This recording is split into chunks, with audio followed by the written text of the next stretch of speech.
이 시간에 나눌 말씀의 주제는 영분별입니다. 영분별이다 그러면 사람들은 정신줄을 놔버리는 경향이 있어요. 이성적으로 생각을 하고 판단하기보다 자꾸 우리가 뭔가를 보려고 하고 어떤 음성을 들으려고 하고요.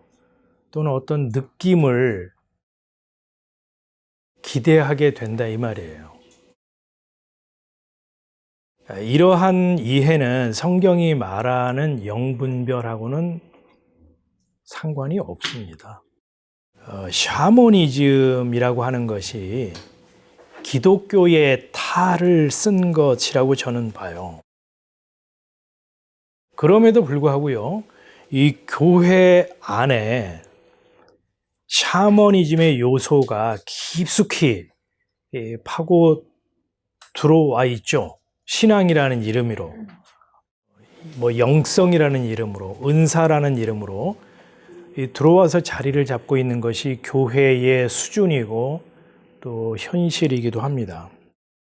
기도 많이 한다, 또 직통계시를 받았다 하는 사람들 가운데서 영분별을 한다고 하면서 그 사람의 기륭화복을 점을 쳐주기도 하고 예언을 해주기도 하고 또 병을 고쳐주는 그런 소위 주술 행위를 하죠. 그걸 이제 영분별한다 이런 식의 이해를 가지고 있죠. 근데 이건 성경이 말하는 영분별하고는 관계가 없습니다. 예를 한 두 가지만 들어볼게요. 어떤 기도 많이 하시는 목사님, 이분은 한국에 있을 때에도 기도를 통해서 죽은 사람도 살려냈다고 해요. 그래서 그 간증집을 2권을 내신 분인데, 죽은 사람도 살려냈다고 하니까 사람들이 그분 찾아갈까요? 찾아가지 않을까요? 네, 많은 이들이 그분에게 무슨 얘기를 들어보기 위해서 찾아가요. 건강에 문제가 있거나 자녀가 문제가 있거나 신분의 문제가 해결이 되지 않거나 사업이 꼬이거나 관계의 문제에서 얽히고 설켜서 자기 힘으로 풀 수 없는 이런 현실적인 문제들을 그분 앞에 가서 털어놓고 그러면 그분이 이제 그 얘기를 쭉 듣고 상담을 해주면서 기도를 하죠.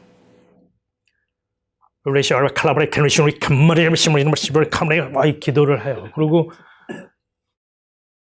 그분을 보면서 주님이 말씀하신 대로, 주님이 저에게 보여주신 대로 전합니다. 이러면서 그 사람이 갖고 온 문제에 대해서 즉답을 해주죠. 그러면 그 얘기를 듣고 빈손으로 입만 닦고 갑니까? 나름대로 복채를 드리고 갑니까? 그분에게 이제 헌금을 드리고 가죠. 근데 그 얘기를 듣고 왔는데 그분이 소위 예언한 대로 현실적으로 모든 게 딱딱 맞아 들어가면 그 사람은 어떤 생각을 하게 되죠? 정말 그분의 그 영분별에 의한 예언이 이게 하나님의 음성이었구나. 정말 쪽집게 도사네. 그분 참 신령하네. 용하네. 라고 하면서 그 다음에 또 문제가 생기면 그분 찾아갈까요? 안 찾아갈까요? 네, 그분한테 찾아가서 또 복채 들고 찾아가서 머리를 조아리게 돼 있죠. 근데 만약에 그분이 기도를 해줬는데 안 맞아. 그러면 가서 따지고 그 복채 돌려달라고 할 수 있을까요?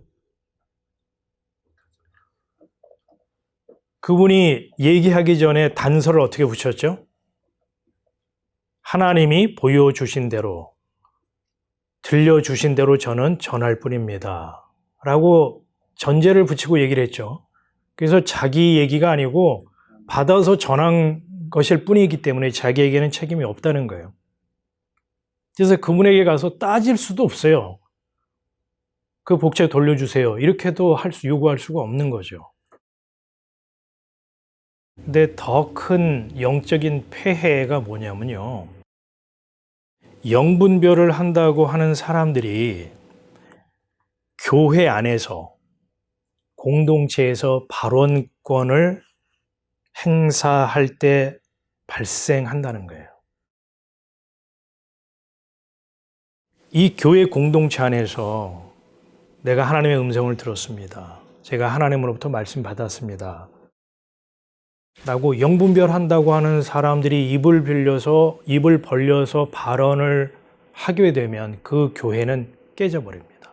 그 교회에 분쟁이 발생한다는 거예요. 제가 한국서 직장 생활할 때 그 직장 안에 기독 신우회가 있었거든요. 그래서 수요일 점심때가 되면 그 외부에 있는 목사님이 오셔가지고 예배를 인도하고 말씀을 전해 주셨어요. 근데 어느 날 목사님이 한 6개월 정도 자기가 이 신우회에서 말씀을 전하는 게 어렵겠다는 거예요. 왜냐? 자기가 섬기고 있는 교회에 성령의 불이 붙었답니다. 그래서 교인들이 막 방언을 하고 또 아픈 사람에게 손을 얹어 기도하면 그 아픈 사람의 병이 치료가 되고 어떤 사람은 또 뭘 보기도 하고 이 소문이 나니까 그 교회로 사람들이 막 많이 몰려온다는 거예요. 그래서 교회가 막 부흥이 되고 막 뜨거워지고 하나님의 역사가 일어나게 돼서 목사로서 지금 교회를 관리하고 이분들을 인도하는 일이 바빠서 당분간은 이 직장 신우회에 올 수 없다.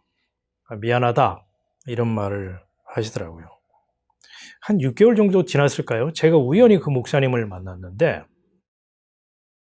그 목사님이 이렇게 수염을 덥수룩하게 도사님처럼 이렇게 수염을 길게 기르는데 얼굴은 굉장히 초췌한 모습이에요. 그 목사님 교인들이 영분별한다고 하면서 각자 하나님이 말씀하셨습니다. 하나님이 들려주셨습니다. 라고 하면서 교회 안에서 이제 발언을 하기 시작하는 거예요. 근데 그 말들이 일치가 되면 좋은데 이 사람은 하나님이 말씀하셨다는데 이 말을 하고 저 사람도 하나님이 말씀하시고 보여주셨다고 하는데 근데 같은 말을 하는 게 아니고 다른 말을 하는 거예요. 그럼 그 교회 안에서 분쟁이 일어날까요? 일치와 연합과 화합이 일어날까요? 두말하면 잔소리겠죠. 그래서 교인들끼리 이제 분쟁과 불화가 일어나는 거예요. 당신이 받은 영과 내가 받은 영이 달라.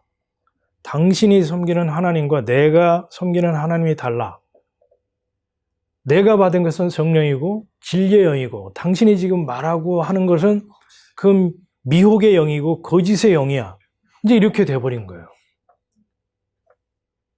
그러니까 교회 안에서 영분별한다고 하는데 그것이 불화의 씨가 돼서 서로 4분 5열 찢어지고 갈라지고 해서 교회가 쪼개졌다는 거예요. 이러한 모든 현상들은요, 성경이 말하고 있는 영분별과는 아무런 관계가 없습니다.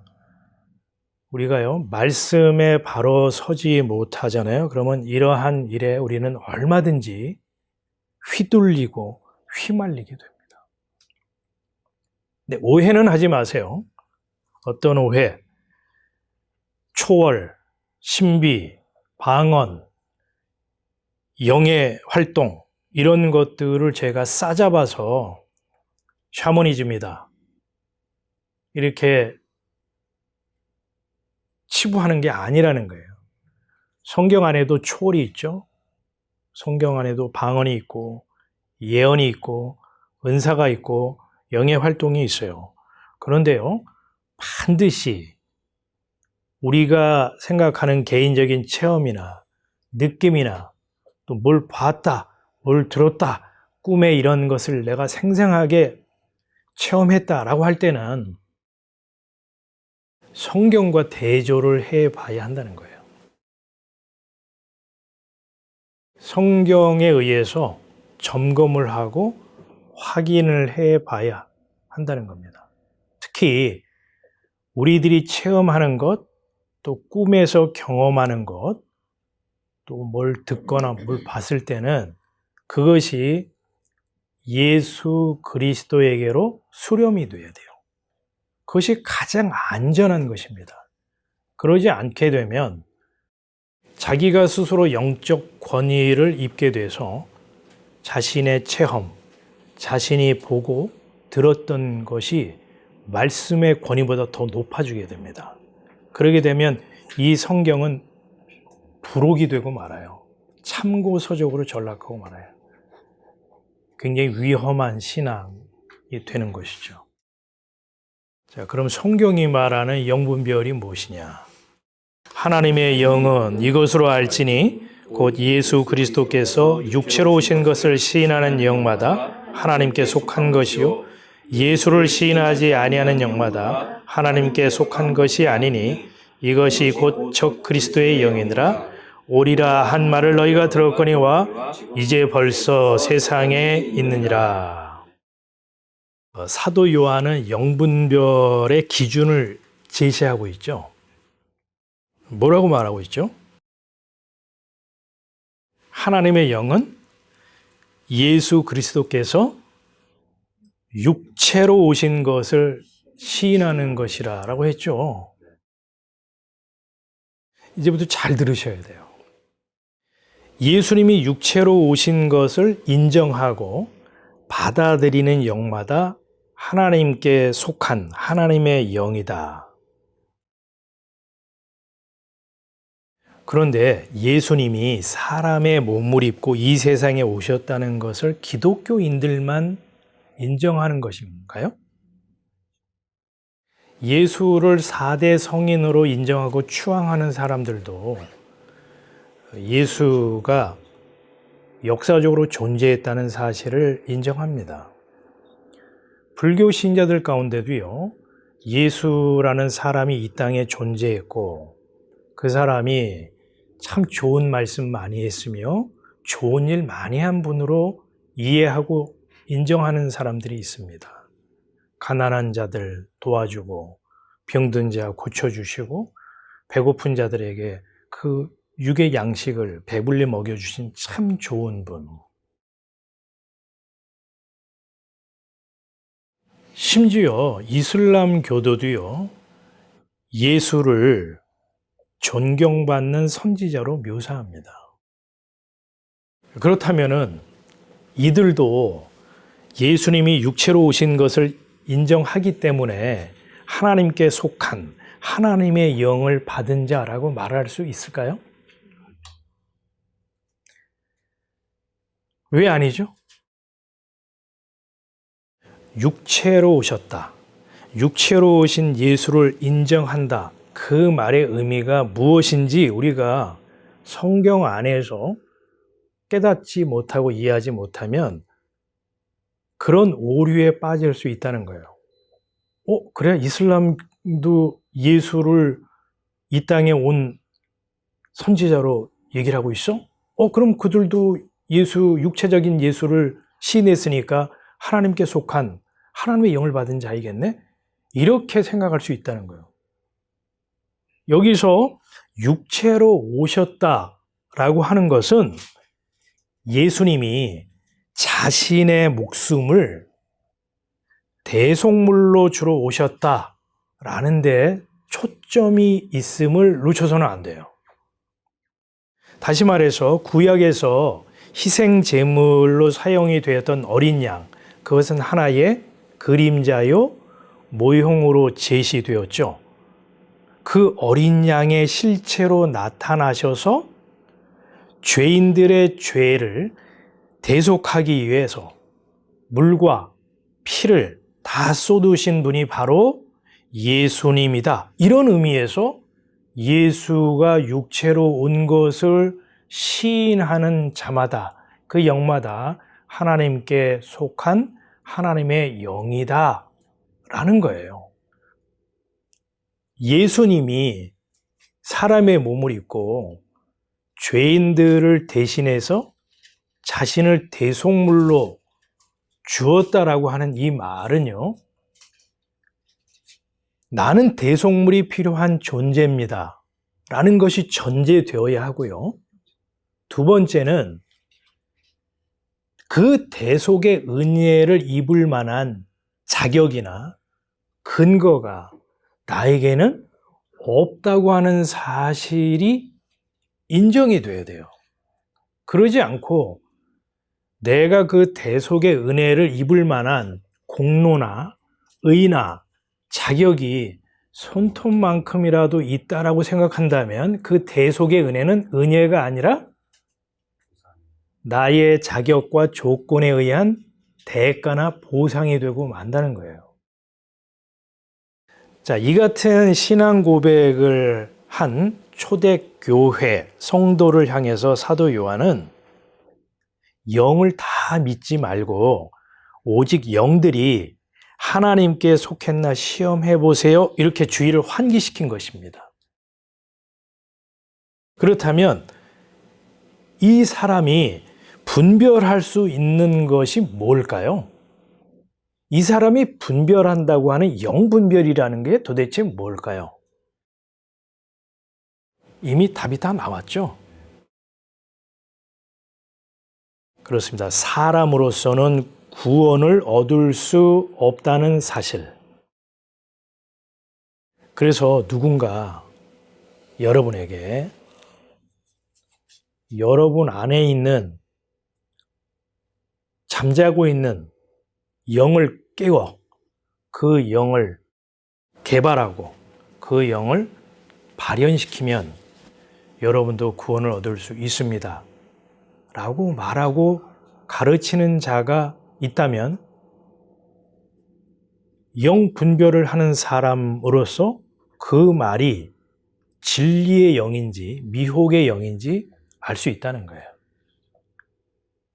또 주 예수의 대속의 은혜로 구원을 얻는 줄로 믿고 시인하는 그 사람은요, 누가 와서 우리가 예수의 십자가의 은혜로 구원을 얻지만 내 행위와 내 열심과 내 공로를 보태면 그 믿음은 온전한 믿음이 되며 살아있는 신앙입니다 라고 가르칠 경우 그 말이 진리의 영으로부터 온 것이 아니라 미혹의 영이라는 걸 분별할 수 있다는 거예요.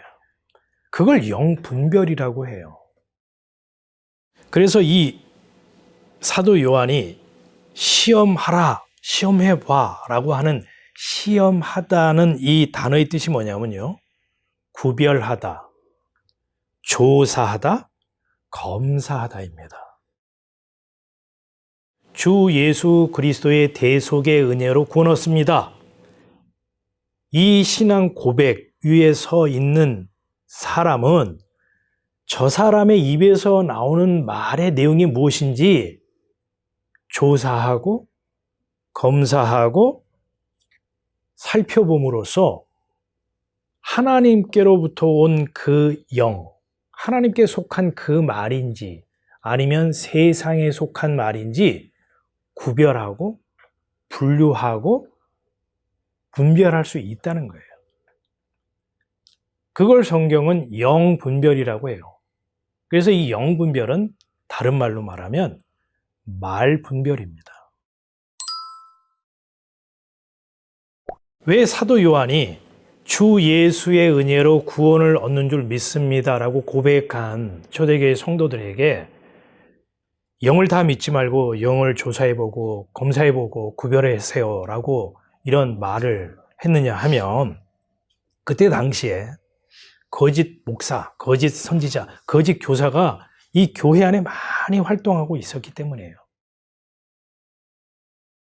그래서 주 예수 그리스도의 은혜로 구원 얻는 줄 믿는다라고 고백했는데도 거짓 목사, 거짓 선지자들이 거짓말을 막 베풀어 놓으면 그 말을 들으면 어휴, 이 말이 정말 달콤하네.